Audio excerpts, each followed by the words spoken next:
All right, welcome back to It's New. Got the whole crew for you. Welcome back, welcome back. All right. I don't know. I think we're starting off with a new. So new, what are you talking about today? I know it's exciting that I'm starting off. Brand assets, new rules for PMax from Google. And Greg? There's a new phrase in town. Broad match. That's the phrase. Google updated its local ranking documentation. Is there anything to it? And Google announced some new Search Console Analytics API data points, which might be useful for you or your tool sets. Whenever you're ready, Anu. Oh, yeah, I know. Cool. Mordy, we left out. We left it out. Oh, I have nothing to say. Yeah. Anything? Nothing? Anyway, so yeah, Google has announced that they're going to be requiring advertisers to update workflows, which means that brand assets like logos and business names that were stored in asset groups, that were stored in the asset group sections are now for campaigns with brand guidelines, enable those assets are now sorted at the campaign levels, specifically under campaign assets. So yeah, if you kind of look into asset groups and you're thinking, where's it gone? It's gone under campaign assets. So look for it there. In terms of immediate actions, you need to check on your brand guidelines or whether they're enabled to true, and look for brand assets and campaign assets. So the API v21, that will be enabled by default, and this will be disabled in v20 in like October, I believe it is. Yeah. So look out for that very soon. All right. Mordy, any comments on that? No, thank you. Mordy, not Greg. I had to do Greg, that. any comments on that? I'm good. You did a great job. Oh, No notes. I love your notes, Greg, though. I like it when you have notes, when you have rant-full notes. No opinion on this one. All right, Greg, wrap it up in a nice bow tie.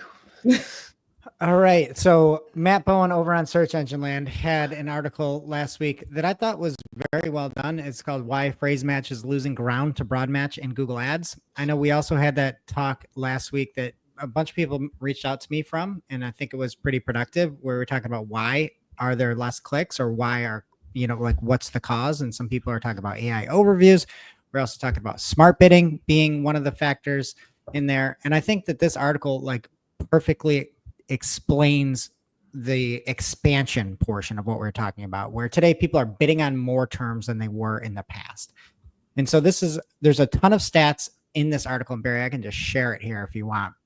But there was one chart that was just out of this world when you look at the actual numbers here. So let me share my screen here. All right. So you can see that there's a little bit of a that once we get through here, the cost of some of these are obviously going up. And the big thing is this chart that Matt had in here. And you can see that clicks are up year over year. I don't know. The cost is up as well. So these clicks are up at a higher cost. But when people are saying there's less clicks across the board for this client, these clicks are up. Yes, the cost is up as well because the CPCs are higher, right? And then if you look at the revenue, you can see that there are two things here that are bold. And if you look at the exact match increase, right? So their exact match normally was up 60%. This went up 106% of close variant matches. So when we say it's expanding, that is going up at an abnormal rate compared to exact match. When you look at phrase match, it's even worse. So phrase match, actually matching that phrase, is about 35% increase compared to 177% increase. So there is a huge expansion happening. And with smart bidding, we're expanding, we're bidding on more terms, and Google is setting those bids. So those bids are going higher. And the biggest thing is when you look at the returns, all these close variants are way down in return. That's so it good. used to be returning $4.25 for the exact match close variants last year. Now it's returning a negative 85 cents for every dollar spent. Same with phrase match. So when we talk about expansion, I just thought this was a great example to show why the Google building and putting wider nets, sometimes it's good, sure, but also this specific case study shows that yes, there's way more clicks there, and they're also worse clicks. And I don't know if we covered it last week, but over on Tycoon Digital, Colin Slattery talked about just even hidden search terms. So these can be phrase, exact, everything. And the return on ad spend from what Google shows us was a 5.6 compared to a 2.6 essentially, right? So it's more than double the return when you can see the terms. So do we know if that chart before was because it was Shep covered the hidden search term stuff, but do we know if that drop is related to the hidden search terms being higher? No, it's just it's expanded matching. So I guess, but expanded matching, well, cost goes up, so the return on investment is down. And I don't have access to these stats, so I can't tell you how much of these are hidden, but I will tell you 0% of these are hidden.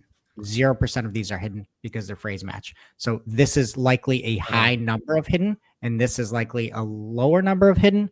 Broad match is going to be the highest number of hidden. Got it. All right. This is concerning.